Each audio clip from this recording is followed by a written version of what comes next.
ലോകത്തിലുള്ള എല്ലാ കുടുംബങ്ങളെയും കുടുംബങ്ങൾ എന്ന് മാത്രം പറയുമ്പോൾ ഒരു കുടുംബത്തെ മാത്രം തിരുക്കുടുംബം എന്ന് വിശേഷിപ്പിക്കുന്നു. ആ തിരുക്കുടുംബത്തിന്റെ തിരുനാളാണെന്ന്.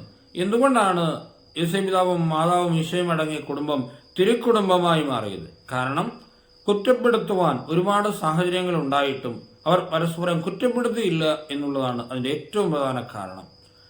ഗർഭിണിയായി കാണപ്പെട്ടു. വിവാഹത്തിനു മുമ്പ് ഗർഭിണിയായി മാതാവ് കാണപ്പെട്ടു. യോസേപ്പിതാവിന് ഏതൊരു പുരുഷനെയും പോലെ അവളെ ഒറ്റപ്പെടുത്താമായിരുന്നു. പക്ഷേ ദൈവഹിതമാണെന്ന് മനസ്സിലാക്കിയപ്പോൾ ചേർത്ത് പിടിച്ചു. പിറക്കാൻ പോകുന്ന കുഞ്ഞിന് ഒരു നല്ല ഇടം പോലും കണ്ടെത്താൻ സാധിക്കാതിരുന്ന കഴിവുകെട്ട ഒരു ഭർത്താവ്. ആ ഭർത്താവിനെ വേണമെങ്കിൽ ഭാര്യയ്ക്ക് നിരന്തരം കുറ്റപ്പെടുത്താമായിരുന്നു. പക്ഷേ ഒരു വാക്കുകൊണ്ട് പോലും അവൾ കുറ്റപ്പെടുത്തിയില്ല.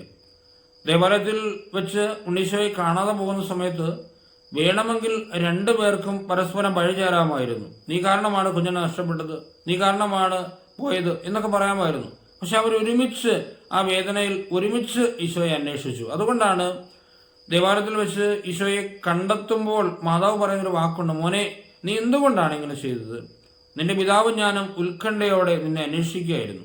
സ്നേഹമുള്ളവരെ, നമ്മുടെ കുടുംബങ്ങളും നമ്മുടെ സമൂഹങ്ങളും തിരുക്കുടുംബങ്ങളും തിരുസമൂഹങ്ങളും ഒക്കെ ആകാനുള്ള ഒറ്റ വഴി ഇത്രേ ഉള്ളൂ: പരസ്പരം കുറ്റപ്പെടുത്താതിരിക്കുക, ചേർത്ത് പിടിക്കുക എല്ലാ സാഹചര്യങ്ങളിലും, ഒപ്പം ഒരുമിച്ച് പ്രാർത്ഥിക്കുക. കാരണം ഒരുമിച്ച് പ്രാർത്ഥിക്കുന്ന കുടുംബമാണല്ലോ ഒരുമിച്ച് നിലനിൽക്കുന്നത്.